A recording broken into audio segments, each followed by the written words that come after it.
Welcome to Paddlecast with Betsy and Billy. On Paddlecast, we talk to and about paddlers who are pushing the limits, paddlers who are pushing their own limits, and pushing the limits of paddle sports. As we near the end of 2025, a lot of paddlers in Europe and the Northern Hemisphere are wrapping up their seasons and transitioning into winter training.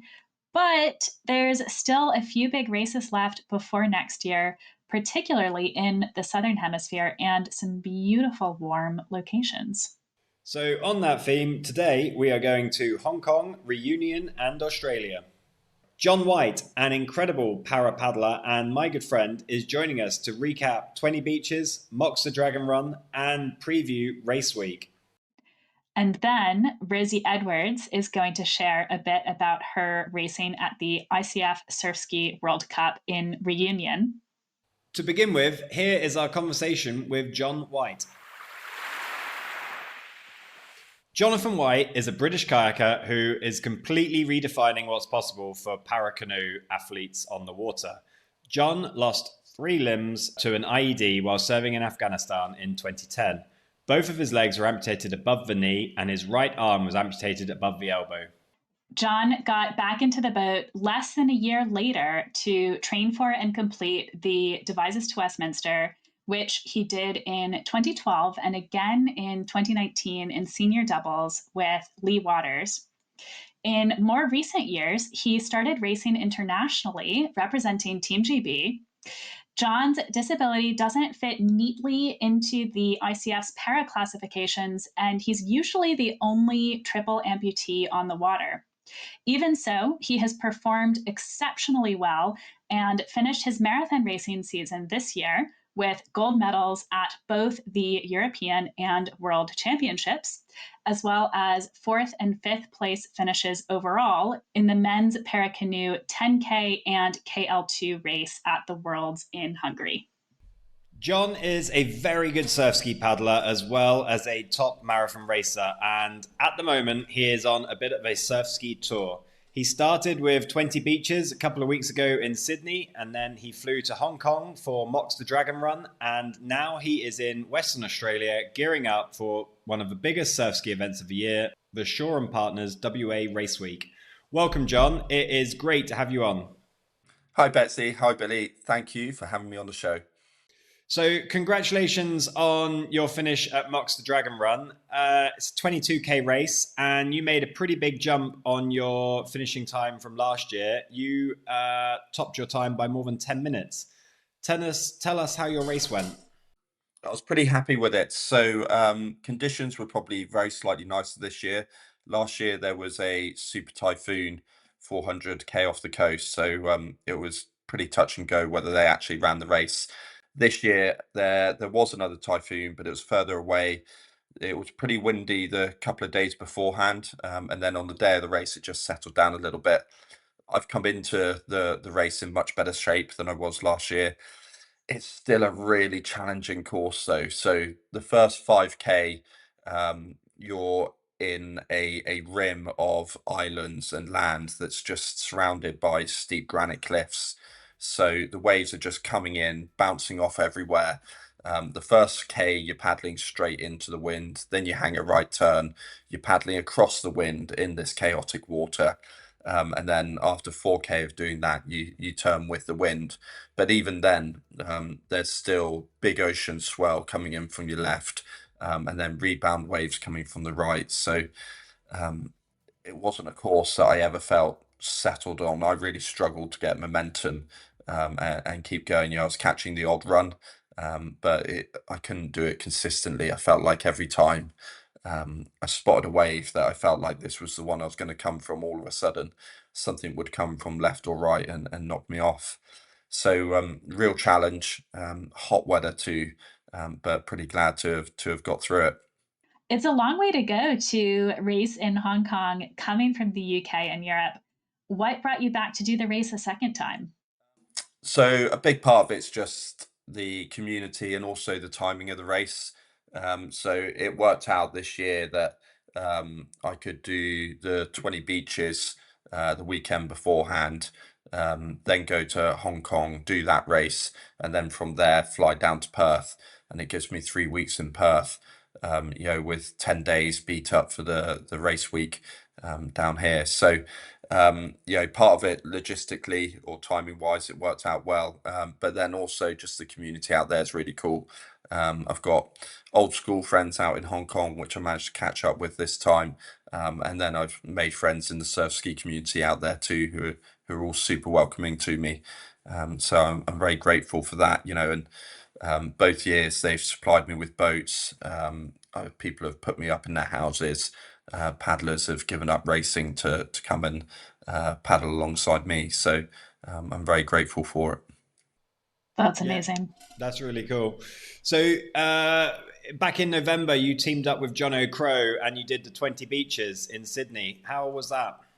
Yeah, the 20 beaches was a horrible race. So the I think what I've been told is even when the conditions are sort of bang on for that course, it's still quite a difficult course. The wind wasn't really where we wanted it. At times, it was on our face when we were in, what should have been the downwind section. I think at times we were paddling against currents. Um, Again, lots of rocky shoreline on the way down there. So, um, yeah, it felt like waves were in every direction except for the direction we wanted to go. And then about halfway through, well, not even about quarter of the way into the race, I could feel something was up with my prosthetic arm, the fit of it, and it was starting to get uncomfortable. And by halfway in, that discomfort had turned into proper pain. And I think really by about 13, 14K, I was about ready to give up and paddle into one of the beaches. But we just kind of stopped a couple of times, took a breath, and got on and finished the race. So yeah, it was quite an uncomfortable race, but one to have ticked off, another one to have experienced.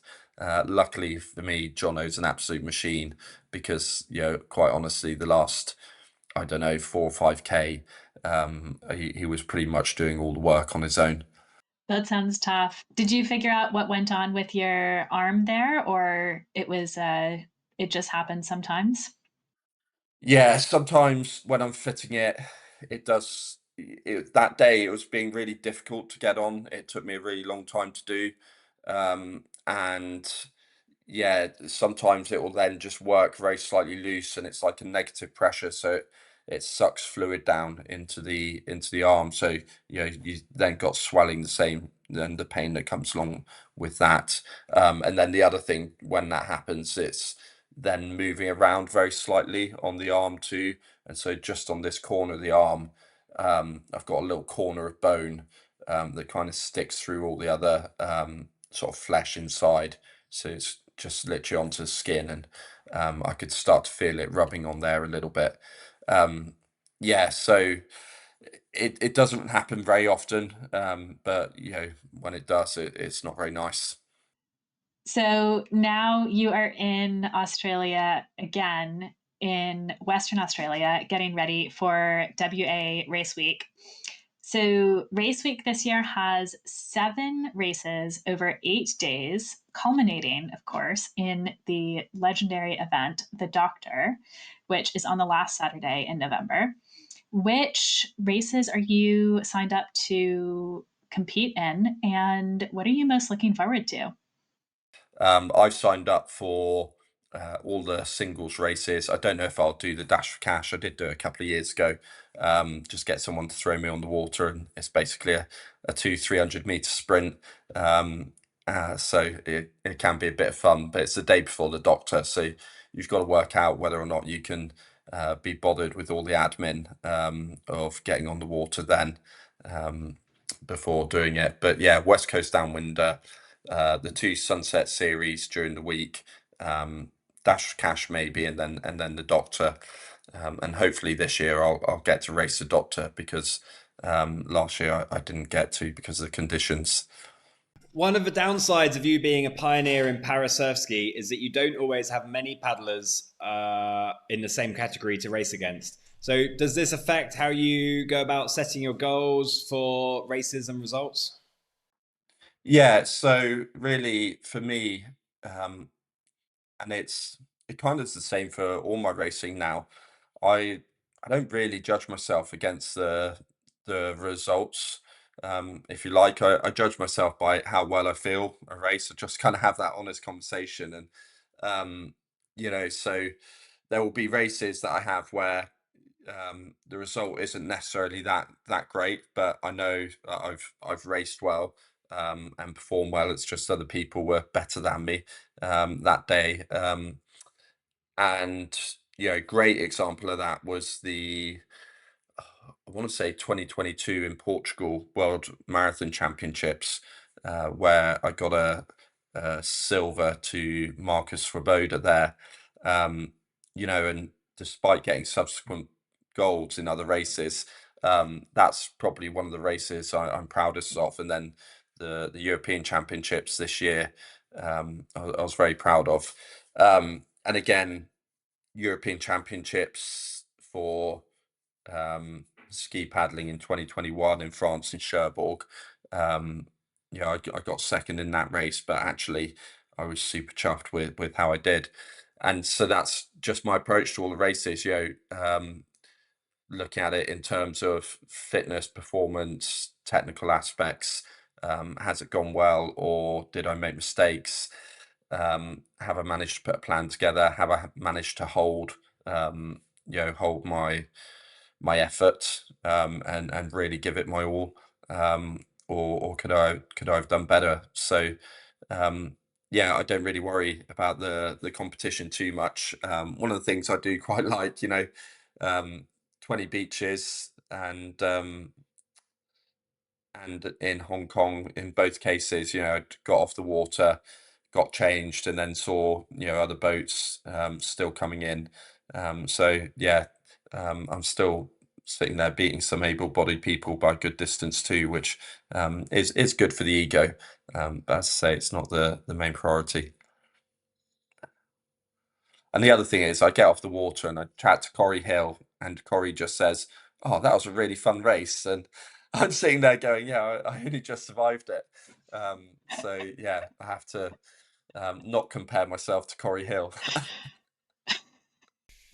Yeah, we are. Well, dare I say it, we are friends. So I do actually get a bit more of an insight into some of the difficulties you get, like in training, that you don't have the support teams behind you. You're often on your own. When you have to go out in wind, training on your own, putting the boat on the roof's hard.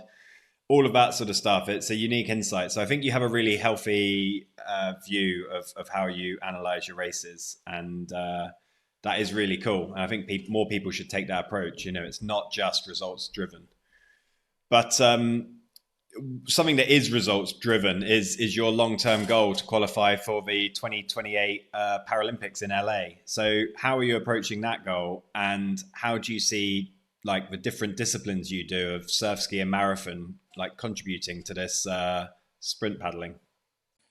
Yeah, so I think that is still a big goal. I'm using, this period here um, as base training. And when I get back to the UK, I'll probably, do sort of one, maybe two marathon sessions a week with the club, as my sort of big fitness sessions to go alongside my sprint training. And I think they're good because, you tend just to push yourself a little bit harder when you're in that club environment alongside other people. So, you can really work hard. I think the ski is good for me. Um, from a technical point of view, um, one of the ways I kind of, if you like, cheat technically is I get a lot of my power by accelerating into the catch, which is probably not the best way to do it, but um, it kind of allows me to do what I do. What's interesting is when you're in the ski and you're less stable, or you're paddling into the wind, all of a sudden you can't really do that. You have to place your catch a lot more, like you're taught. Um, and so what that does then is force me to generate my power a little bit more traditionally from within the water, instead of just using the momentum that I gain outside of it. So it's quite good to force me to do that and build that strength, in the kind of middle third of the stroke, which I don't necessarily have. So I see that as being a useful crossover for me. And when you're chasing waves, I've got to say, there is no motivation in the world like chasing a wave. So if you want to do a good anaerobic endurance session, just go and do ins and outs and chase waves, because nothing will make your heart rate go higher than that. So again, I just see it as good base fitness for me. And then obviously, because I'm using smaller blades on the ocean, and when you're chasing waves, your rate gets nice and high, probably getting closer to what it would be if I was sprinting. Maybe not quite there, but again, if you can get your rate that high whilst you're on a wave in a slightly more unstable position, it's going to help in the sprint boat too. So yeah, I see this as good early winter training for me. And then when I get home at the beginning of December, the focus will become much more around sprinting, and really that'll be the focus then for 2 years. I think come December 27, I'll have a good idea of whether or not I'm in with a chance of making it. So I kind of see it as I have to give it my all. And that doesn't mean I can't do any ski or marathon paddling in that 2 years. But I just need to be very careful about the amount of it I do. And then, adjust my expectations around racing in those events. If they're not my priority training wise, I'm probably not going to perform as well in them. And I just need to accept that. Yeah. I think you're in, for better and for worse, one of, if not the best country in the world for Paracanoe, right, in the UK. So that presents, that of course will present challenges in terms of taking one of those coveted spots, right? How do you see, what do you think are going to be the biggest challenges for you to achieve that qualification? Yeah, for Paracanoe, GB is, I think, by quite some way the strongest country in the world at the moment. We've got a really strong program there, but it's hard to get on. So, basically, if I want to get onto the program, I need to be probably um, well, definitely getting to finals in European level, and probably, definitely getting to semi-finals at world level, just to be in a chance of getting on the program. That's the kind of standard they set. So that is really hard. And but what they do is in the background, there's a load of paddlers like me who just go up and get training from the coaches for a couple of days a month. We do academy days up there, so we do get some support in there. And all you can do is just get your head down and get on with the training, and chase those qualification times that you need to do, and not really get too wrapped up about it. Um, because otherwise it just becomes a distraction for you. So yeah, that's all I can do is keep chasing the times. Nice. Well, fingers crossed. We are definitely rooting for you. So, you have had the chance to do some really cool races all around the world. And I wanted to ask, is there one that stands out as your favorite? Yeah, I was having a think about great races. So I think um, there's there's a couple. Um, the Atlantic surfski race out in Lanzarote, which I did in February 2020, just before lockdown. That was a brilliant race. At the time, it was right on the very edge of my ability limit. And so it was just a case of surviving it. So I'd love at some point to go back and do that. Great looking back at it, it was great conditions, great location for it. And it's quite a cool race because it's just under 50K, but what they do is break it down into 3 stages across the day. So it's quite nice to actually have it in those manageable chunks, come in, get an hour off the water, rehydrate, and then go back out at it again. Um, and then I've got to say, actually, the race where conditions have been really good, both times I've done it have been the West Coast Downwinder here in Perth, which is the opening race of the Western Australia race week. Basically, if the wind blows up, the Doctor wind comes in, and it just runs straight up the coastline, and basically it's just 20k of golden sandy beaches. So you paddle out, you only need to be a k off the beach. Because it's beaches, there's no rebound coming back in. You don't um, if the Doctor's been fairly consistent, you don't get too much in the way of ocean swell coming in, because what tends to happen is you'll get a little bit of an easterly pushing off the coast in the morning, which flattens out the swell, and then it switches and comes round as a sort of south-southwest wind in the afternoon, and you just get that wind chop all the way up. And yeah, 20k is a nice distance. I'd say both times I've done it, it's blown up really nicely. I've had a great time doing it. Obviously, golden sunshine. What's not to love? Yeah, I think I need to put that on my list of races next year, definitely. Well, Yeah, you not need to next get year. yourself out here, Billy. I'm not guaranteeing next year. Maybe the year after. That means I've got to keep training another year as well. So one of the things that I find most fascinating about you is how you set your boat up. And I've mentioned it on the show briefly once. I think I mentioned your corkscrew wrist. So tell us about how you set a boat up, because you have to adapt the steering to the boat, and you've got different paddling sort of equipment. So talk us through this. Yeah, so kind of each of my boats has a slightly different setup in it. A lot of that is actually down to the ability to get in and out of the boat, or the environment that you're getting in and out of the boat, and the safety of it. So obviously on a sprint boat, when I'm on a regatta lake or training on the canal, I can afford to be a little bit more locked into the boat and take that risk. I'm not that worried about steering, so again, I can kind of lock myself in a bit more and reduce the amount of movement I need to steer. So yeah, in the sprint boat, kind of, if you like, knee joint, shin, ankle joint is all fitted into the boat, and then I just kind of slot into it.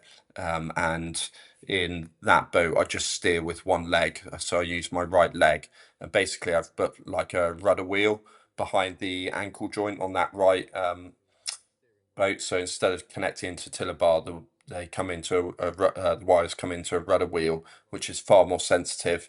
And then I'm just moving that right knee in and out slightly, and that's enough to steering for sort of sprinting. And actually, the marathon, the para marathon racing, because you tend not to be paddling in sort of big groups so much, so you can get away with slightly less steering. In my marathon boats, obviously high risk coming out, but generally you're getting in and out of the boats from pontoons or banks. So it's easier then to wear very short legs. So this time I have a knee fitted to me, and then I have feet that, rather than have ankle joints in them, I've got feet that have got a rocker on them, and so they kind of rock up and down the footrest, which basically gives the same effect of having an ankle joint in there.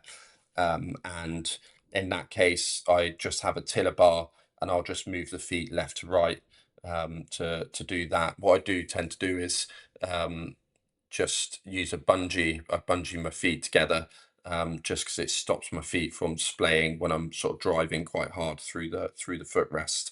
It keeps all the power nice and central.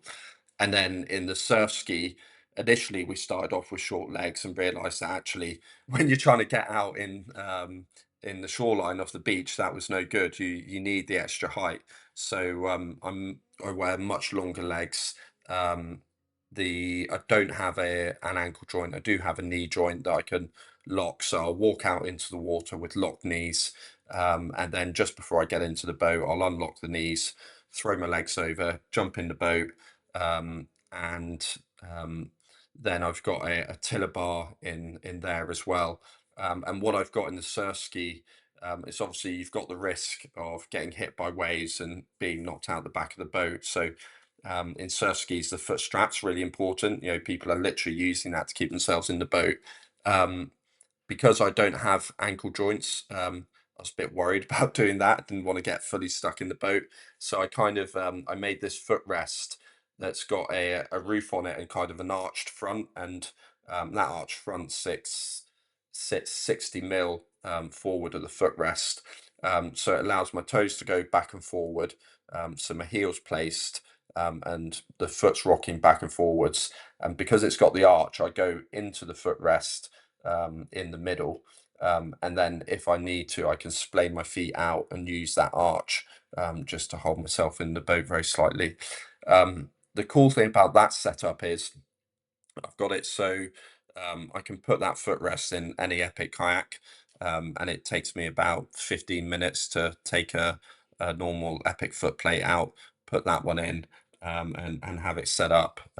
So I can just travel around the world with it, and as long as I can get an epic, I'm good to go, which is pretty awesome. And then, yeah, on the arm, I've got my prosthetic arm. It's probably comes out, it's like a very short forearm, but within the forearm, I've got a wrist unit which drives in and out. And basically, what I realized was all your elbow does is control how far your hand is from your shoulder.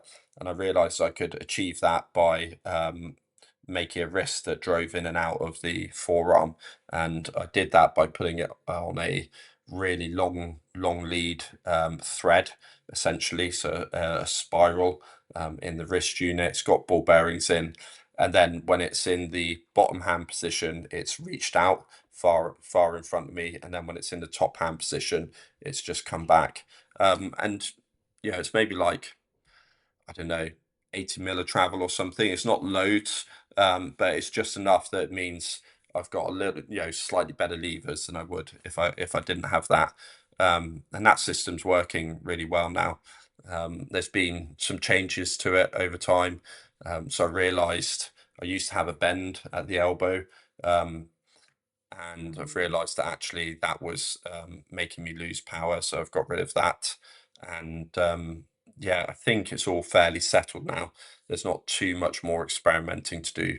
The only thing I am looking at is transferring the design I've got in my sprint boats into my marathon canoes, because I'd quite like to be able to generate the same power that I do in the sprint boat in my marathon canoes, and get a bit more competitive in the Hasler series. Really keen to try and get a promotion there.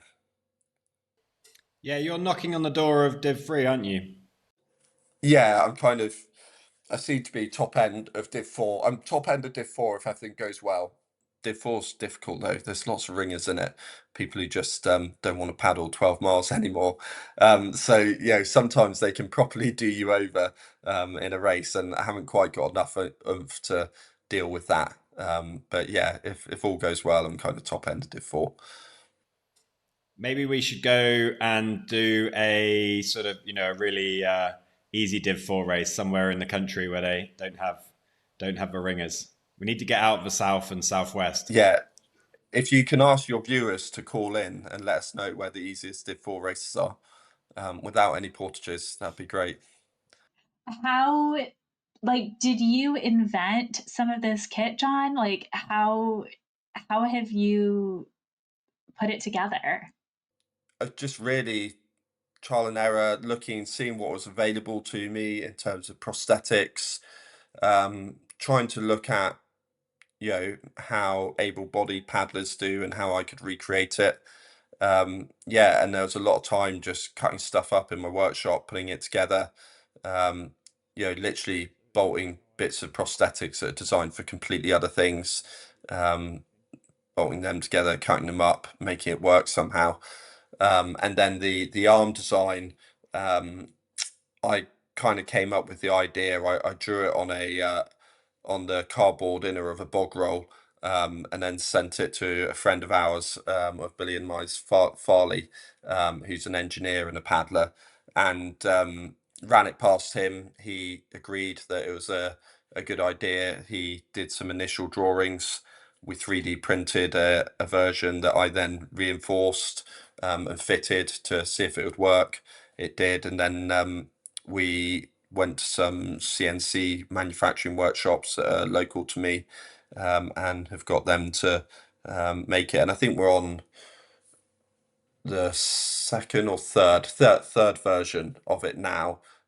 They did make a fourth version just before I came away, but when I went to fit it, there was something not right with it. I'm not sure what, but I didn't have the time to investigate too much. So when I get home, I'll have a look at that. But really, at that stage, there shouldn't have been any changes to the design. It should have just been a change of material from aluminium to titanium, just to make it last a bit longer. So yeah, hopefully we'll get that, and then we'll be pretty settled then. I don't see any other changes coming to it. Wow.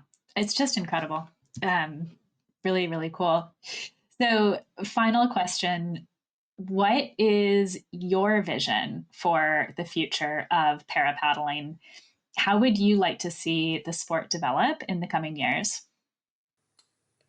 Yeah, I think so. For me, um, we're getting there in terms of marathon, and surf ski opening up to Paracanoe now, and that's been the case for a few years. Surf ski was actually the kind of leader in that, um, and is it Nelia Barbarossa, the French athlete? She paddles slalom as well, as Yeah. she's a KL3 athlete. You've got Marcus Svoboda will also play a bit of water polo. So I think there there are athletes out there pushing the boundaries and saying, right, you don't just need to put us on a really safe regatta lake anymore. We've got the skill and the ability and the sense to be able to judge risk, to decide what we want to do instead of it being controlled by well-meaning people who wanted to get us into the sport, but they kind of wrapped us up in cotton wool a bit too much. And now the athletes are kind of starting to take charge a bit and say, actually, we want to go and do this, we want to go and do that. There's no reason to stop it. And so um, now it's just a case of letting everything grow, letting athletes see it. So you'll see, for instance, Jack Ayres, who's a really good VAR paddler on the GB team. Yeah. More and more of his Instagram is him out on the ocean off Bournemouth, enjoying that. A couple of years ago, when I did the Doctor, there was guy John McLean, Australian athlete, who came out and did it that year as well. I know Marcus has been and done the Nello Summer Challenge in a VAR before, or an outrigger, sorry. And then I've forgotten the name of the guy. There's a good Brazilian athlete, single above knee, amputee, who surf skis. The French have got a few surf ski athletes as well. So yeah, it's just letting the sport grow, and hopefully you can start getting some competition in there instead of just turning up and doing the races and judging things by your own standards. So yeah, that's what I want to see, is just more people seeing opportunities in the sport instead of just being 42nd power athletes on a regatta lake, and that's the only thing that's available to you, because ultimately that's what put me off getting involved in Paracanoe initially, and I went down the route of getting involved in marathon and surf ski. And it was only really, I just did those and took part in able-bodied races. And it was only really eventually I got to a standard where I realised I might be able to get involved in the 200-meter stuff, that I started giving it a look. But yeah, hopefully other people won't be put off by that now.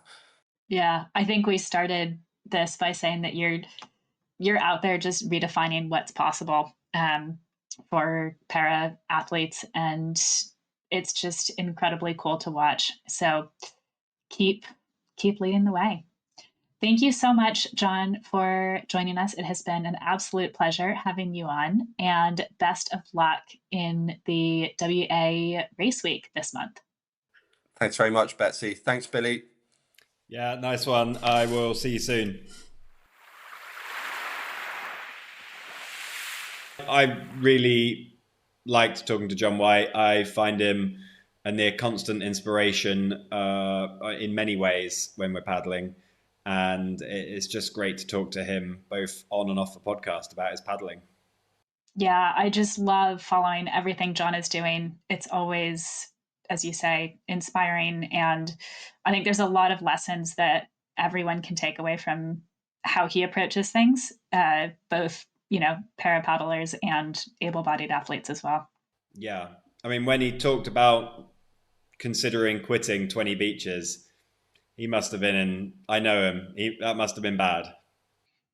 Yeah, it's tough out there. And he really, Jon also, like, he does kind of make it look easy, as much as you can make it look easy with as a triple amputee. And it's not, right? As you say, he's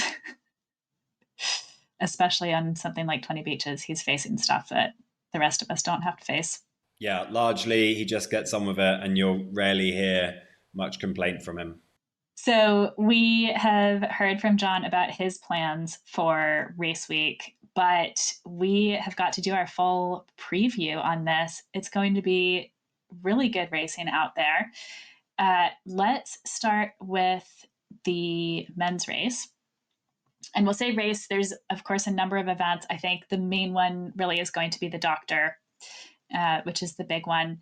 But it'll be interesting to see how things go during race week, and how, when some of these paddlers are facing off earlier in the week, is that going to predict their Doctor results, or maybe they'll be more in it for the fun. But so I think the entries are still open, meaning we may be missing a few top paddlers from this list, but some of the big names who are already signed up. Coming over from South Africa, we have Hank McGregor, Josh Fenn, Ollie Hart, and Andrew Burkett. Then Corey Hill, our reigning world champion, 4-time world champion, is going to be racing again.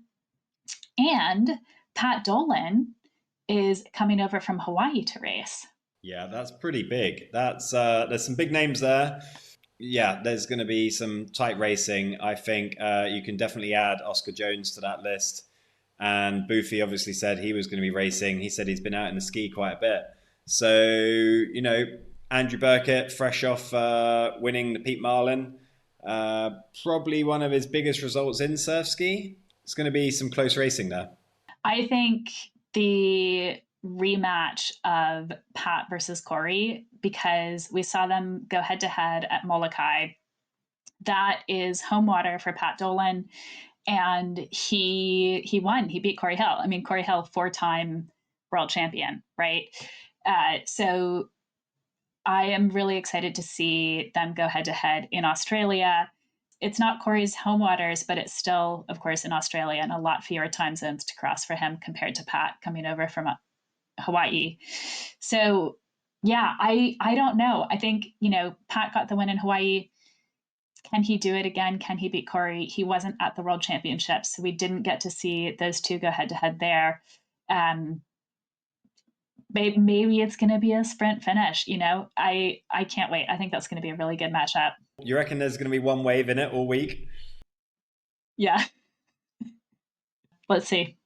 The women's race is looking just as, if not even more exciting, I think, because we have Kira Bester, Danielle McKenzie, Gemma Smith are kind of three of the best in the business, plus Jade Wilson, Milani Van Niekerk, Saskia Hockley, and Pips McGregor, and possibly more names, again, that we maybe aren't seeing on the entry list yet.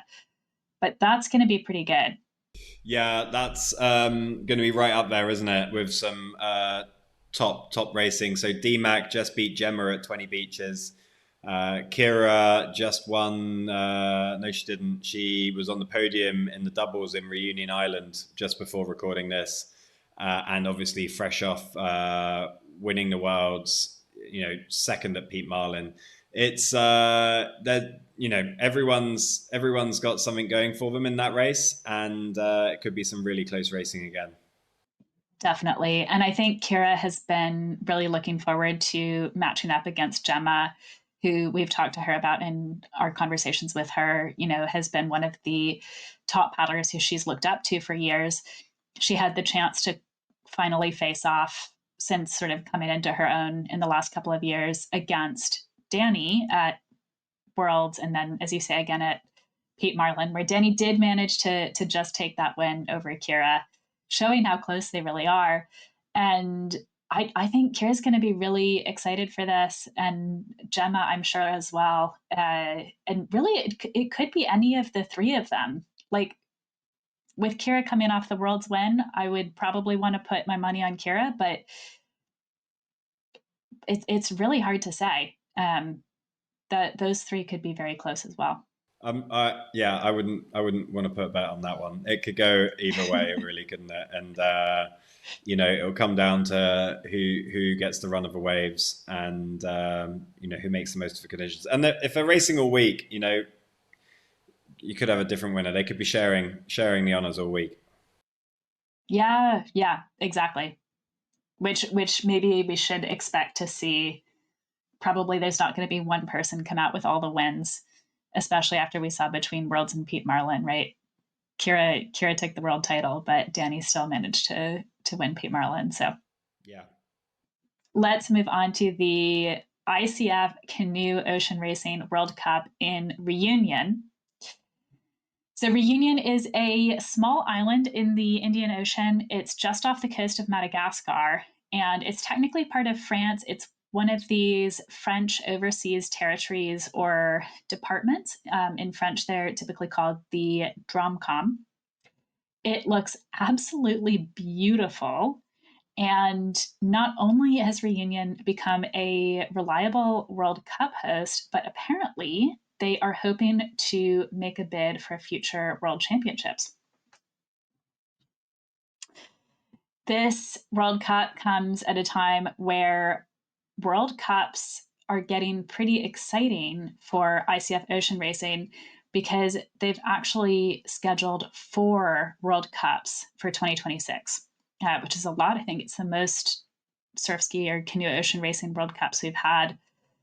So that'll be Reunion again, plus Malaysia. Malaysia's a new one, Tahiti, and the Molocabra in Brazil. So some of the events are existing events that get sort of like certified or upgraded essentially to World Cup status, like Molocabra, or the Euro Challenge this year was a World Cup as well. And then other times it is a brand new race and sort of dedicated World Cup. I believe that's the case for Reunion, although that's been around for a couple of years. And Malaysia, I think it's the first time they've done anything like this in Malaysia. I think it's great to see so many World Cups cropping up. That is really cool. The destinations sound amazing, and I've seen the pictures of Reunion. It is stunning. It looks amazing to paddle there. But I do wonder how many top paddlers and just paddlers in general will turn up for some of these, given how much travel and cost is involved. How easy is it going to be to get boats to these locations? And so, I mean, great. It'd be nice in future years if they could put the World Cups in locations, where there's more paddling populations. It'd be great if we could get one in the UK soon. That would really help the UK scene. We might not be known for our, top paddling locations. But you know what? If we keep topping the charts in downwind drag race, eventually people are going to start paying attention to British surf ski paddling. And you know what? Everyone in Europe can get there. You can fly in from all around the world. We can get boats. The UK for World Cups 2027. Yeah, I think that'd be great. I was just gonna say, as you said, the downwind drag race charts.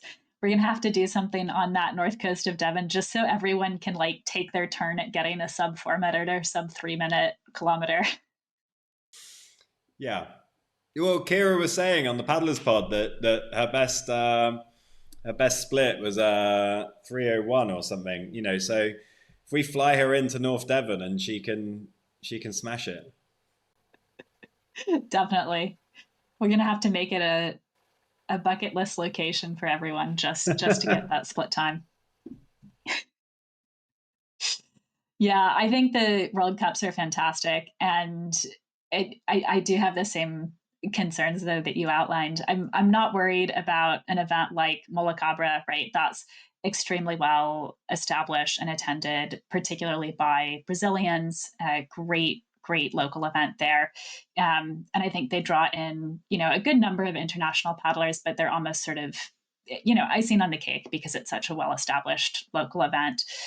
The Tahiti World Cup, so that one is a test event for the 2027 World Championships, which will be held in Tahiti. It's the second time they've had them there. I'm sure that's going to be really cool. So I can see, that I think makes sense. I'm most curious really about Malaysia, which is going to be the first weekend in July. And, Malaysia is not, to my knowledge, particularly well known as a surf ski racing location or hub. Um, as you say, they've got to figure out how to get the boats there. Although it's close to Thailand, right? And it's not too far from Australia, Hong Kong. They could end up getting more paddlers coming in for that, and maybe helping the Malaysian scene. We'll see. Yeah. We never know. So you spoke to Rosie about reunion and these upcoming World Cups. What did she have to say? Yes. So here is my chat with Rosie.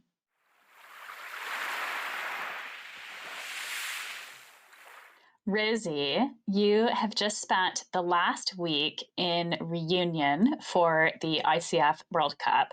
At the beginning of the week, you won the first race of the event in a double ski with Matt Fenn. And in the World Cup race itself, at the end of the week, you finished second behind Kira Bester. Congratulations. What was it like paddling in reunion, and how did your races go? Yeah, so I just got back from the ICF World Cup in Reunion Island, and what a place. My new favourite location for racing, for sure. The organisation was brilliant. The days leading up until the event, we were doing downwinds every day, all over the island. We went north, south, just amazing. And the downwinds themselves were really good. Strong winds, big waves, the most blue water you've ever seen in your life. And of course, so much wildlife, lots of turtles. The race itself, we did the doubles race first, the mixed doubles. I raced with Matty Fenn. I think it was about 20k, paddled out for about a k-ish around the flag, and then big downwind back, some big swell. So much fun, loved it, brilliant conditions, felt like a little downwind lesson for me. We got to learn lots, which is really handy. We took the win for that one. And then we had the singles event. So the singles race was about 16, 17 kilometers. We paddled out for 2.5k around a flag and then a downwind straight down. It was coming over the left shoulder quite a lot, so we had to keep surfing left and left. And then there was one more flag on the outside of a nature reserve. So that also was a very hard left out when I realised. It was a really good downwind. Enjoyed it. Saw more turtles, which was really cool. And yeah, I went into it having a go. I knew that I wanted just to have fun, but paddle hard. Obviously, Kira at the moment is unstoppable. She is beyond amazing. So I was really hoping for a second. And I did, and that's what I got. So I was really happy. Coming off World Champs, it really makes it feel like I deserve that position. So I was really, really happy. And now I'm flying this evening to Race Week in Australia, which more racing, and I'm so excited for. Tell us a bit about the conditions and the vibes. Do you think you might go back again next year? So Reunion Island, they're really pushing to host a World Championships eventually. So this is what the event was trying to build up and show people that they can hold it. And was really good, and they really did prove themselves. So I'll definitely be going back next year. And I really hope that they do manage to host one. I think it'll be a while until then because obviously all the locations are sorted. But it'll be an amazing event when they do that.